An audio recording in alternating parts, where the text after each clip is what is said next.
রাষ্ট্রের বিরুদ্ধে কেউ কোনো কাজ করলে সেটা দেখার দায়িত্ব রাষ্ট্রের যে আইন শৃঙ্খলা রক্ষাকারী প্রতিষ্ঠান আছে, এটা তাদের কাজ, এটা বিএনপির কাজ না।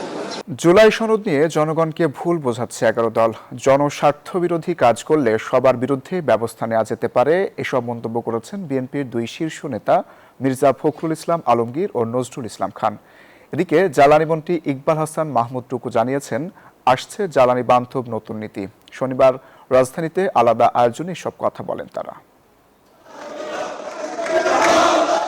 জাতীয়তাবাদী শ্রমিক দলের প্রতিষ্ঠাবার্ষিকী উপলক্ষে জিয়া উদ্যানে শ্রদ্ধা জানান বিএনপির স্থায়ী কমিটির সদস্য নজরুল ইসলাম খান। কথা বলেন আওয়ামী লীগের কার্যক্রম নিষিদ্ধের প্রসঙ্গে। নজরুল ইসলাম বলেন, জনস্বার্থ বিরোধী কাজ করলে যে কারো বিরুদ্ধেই ব্যবস্থা নেওয়া যেতে পারে।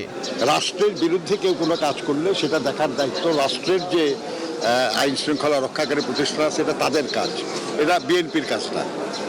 বিএনপি রাজনৈতিকভাবে অবস্থান ব্যক্ত করবে, বিএনপি রাজনৈতিকভাবে জনগণকে কনভিন্স করার চেষ্টা করবে যে এই যে দলটি, এই যে দলের নেতাকর্মীরা, তারা এতদিন ধরে জনগণকে নিপীড়ন করেছে, কাজে এই দলটা এবং তাদের নেতাকর্মীদের বাংলাদেশে রাজনীতি করার সুযোগ পাওয়া উচিত না। এদিকে জিয়া পরিষদের শোকসভায় যোগ দেন বিএনপি মহাসচিব মির্জা ফখরুল ইসলাম আলমগীর। বলেন, জুলাই সনদ নিয়ে মানুষকে ভুল বোঝাচ্ছে 11 দল। এই জুলাই সনদ, আপনার সংবিধান, এগুলো নিয়ে বাহাজ হচ্ছে, তর্ক বিতর্ক হচ্ছে। আমরা নোট অফ ডিসেন্ট দিয়েছিলাম, এখন অবলীলায় বলছে যে না, সবটাই করতে হবে। এখন আপনার জামাতের নেতৃত্বে 11 দল, তারা এটার উপরে আন্দোলন করছে। উদ্দেশ্যটা কি?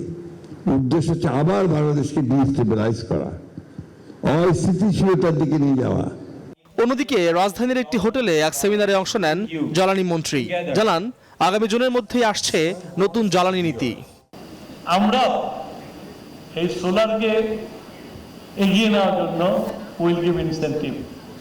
We are thinking of the tax, কিভাবে ট্যাক্স কমিয়ে এটা ঠিক করা যায়। We are thinking of the, যারা সোলারকে ব্যবহার করে বেশি তাদেরকে কিভাবে ইনসেন্টিভ দেওয়া যায়, এগুলো আমরা চিন্তা করছি এবং আশা করি আগামী জুনের মধ্যে আপনারা এই পলিসিটা পাবলিকলি দেখতে পারবেন। মন্ত্রী জানান, 2 মাসে জ্বালানি আমদানিতে ব্যয় হয়েছে প্রায় $2 বিলিয়ন।